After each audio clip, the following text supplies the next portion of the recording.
Welcome to the third part of the Pension Corporation Trustee Chairman Roundtable. The next question our Trustee Chairman has put to the panel is, the fund is invested in a 50-50 gilts equity tracker fund strategy. What alternatives our panel could suggest for the Chairman? David, what is your advice?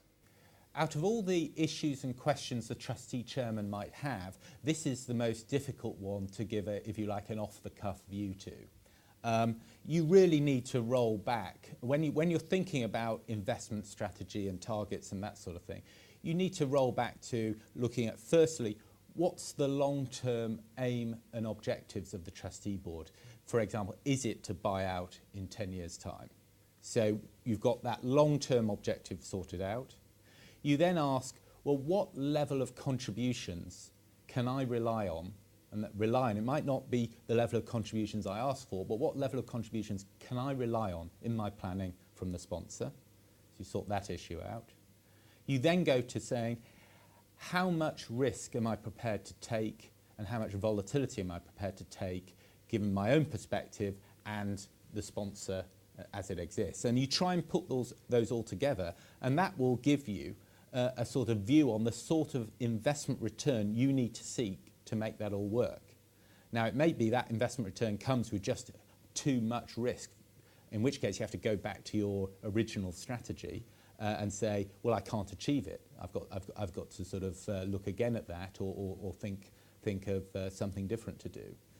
In terms of the specifics here, I think, yep, I can see the nice simplicity of 50-50 gilts equities in tracker funds and the fact that obviously paying higher fees for alternative assets, that's certain cost out the door with uncertain returns coming back. But there are a lot of efficient things you can do if you move away from the more basic sort of approach to investments. Do you want exposure to the equity market? You could do that synthetically. Are gilts the best way to get your interest rate and inflation hedging? Maybe not. Look at the swap market. Clearly, and I would say this, wouldn't I? I think at the moment, looking to swap your gilts for an insurance policy, I think you get a lot better risk coverage for not much of a premium over the cost of the gilt. So I think there's a lot that can be done, but I think you need to go back to a much more fundamental point of clarifying your aims and objectives before moving on to specifically designing the investment strategy. Thank you. David, what would your advice be? Well, I agree almost completely with what David has said. I think if you look at this strategy that you outlined, which is 50% gilt, 50% in a UK passive UK equities tracker fund, that's a very, very basic allocation. It's almost like using Windows 95 in 2013. It's cheap, but it doesn't actually work. It's probably not fit for purpose. We're in a very sophisticated age now. You really need to understand what you're doing, and there are a lot of tools at your disposal. You can do a lot when you're managing risk and you're managing liabilities and you're managing assets in a pension plan. I think I would probably suggest three approaches. One is diversification. This is not a very diversified portfolio of assets, and I think there's a lot you could do.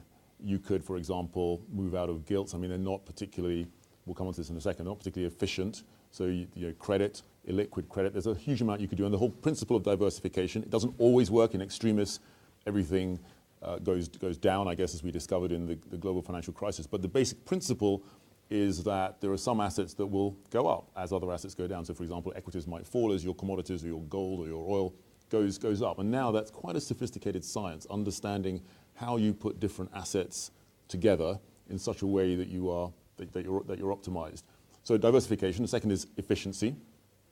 And again, if you look at your gilts portfolio, you could put that cash to work in a more efficient way. You could invest in, I mentioned credit, illiquid credit, for example. There are some extremely interesting and powerful hedge fund strategies that will deliver a very good risk-adjusted return for you. You could, as David said, you can invest in equities synthetically, so you can replicate the effect of actually owning equities by using equity futures, for example, which frees up your cash so that you can deploy it elsewhere. And then I think thirdly, in addition to diversification and being more efficient, sophisticated risk management is at the heart of what this pension fund ought to be looking at. You have to get a grip of your liabilities, which means nailing down your interest rate risk and your inflation risk. If you don't do that, frankly, you might as well not do anything. You've really got to make sure that as your interest rates fall and your liabilities rise, that you have got assets that offset those movements. Same for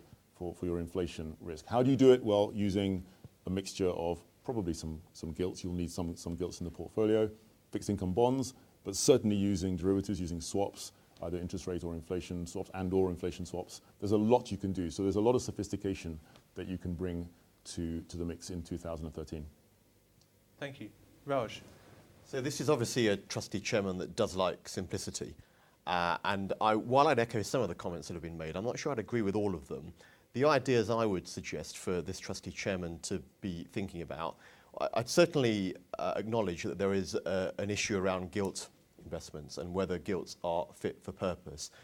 I remember that they've been colloquially described as return-free risk as an investment in the current climate.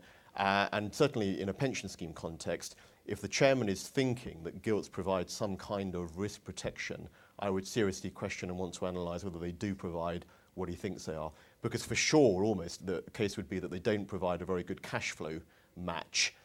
Just raw gilt investments would not be a good match to the likely profile of the pensioner liability and the short-term benefit outgo that the pension scheme has to pay out. So you definitely need to take a drains-up review at the purpose and the role of that, on the face of it, pretty significant gilt portfolio.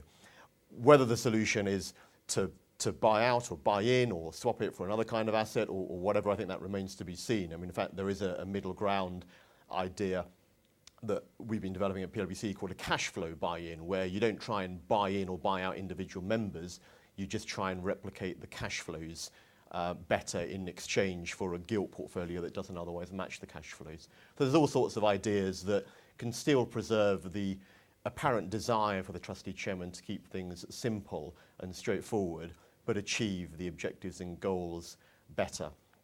As to the rest of the strategy and portfolio, I mean, I agree with the point that's made earlier about diversification. It's an odd portfolio to have, almost regardless of your objectives. It's odd to have almost such a bipolar decision-making in the portfolio. On the one hand, you've got 50% gilts, and on the other hand, 50%, I think you said UK equities, and that seems to be an unusual decision to have actively made. It makes you wonder if this is a legacy of bygone times that hasn't really kept up with current thinking and ideas.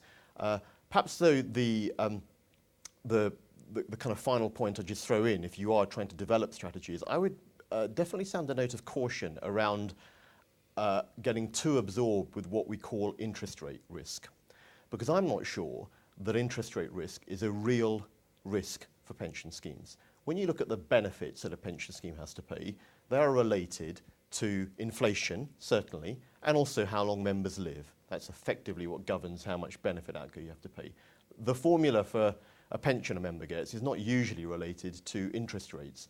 So interest rates is only a risk to the extent that it will make your deficit volatile from time to time. And that may be bad. It will make your deficit volatile in the accounting numbers at the end of every year, and it will make your deficit volatile in the funding valuations. And that can definitely have real and negative consequences, higher cash demands when you least want them.